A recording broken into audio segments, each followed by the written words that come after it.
هذه واحد الأم أمريكية وعندها واحد الطفل كيبلغ من العمر حوالي 6 سنوات. كانت كتجامع وتضاجع الرجال كل ليلة.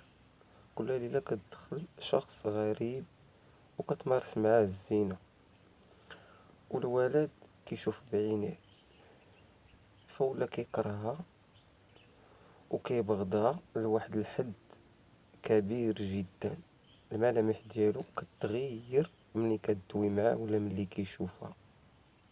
واحد النهار وهي تحس بلي داك الدري كيكرهها، وهي تجاندو، هي تقول ليه علاش كتحقد عليا وعلاش كتجاهلني وكتبغضني لهاد الحد الكبير رغم اني امك وانا اللي ربيتك واللي ولدتك وحملت بك 9 شهور، وانا اللي كنتحمل المسؤولية ديالك، وانا الام الحقيقية ديالك. قال ليها انت فاسقة وكتمارسي الزنا والرذيلة، وهذا الشيء ما كيشرفنيش تكوني الام ديالي. ويرفع لها واحد القضية في المحكمة الأمريكية، والأم ديالو ما عجبهاش الحال وهي تمشي ليه لعند المعلمة ديالو.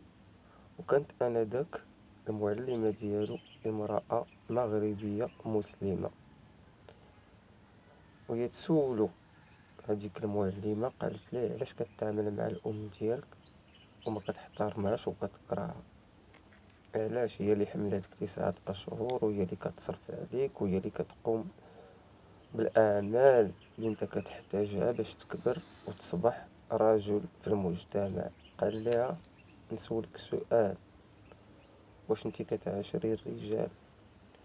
واش كتخرجي كل ليلة مع راجل وكتدخلي للمنزل ديالك قدام الأولاد ديالك؟ قالت ليه لا. قال لها واش هادشي مزيان؟ قالت ليه لا. قال لها علاش؟ قالت ليه حيت انا مسلمة.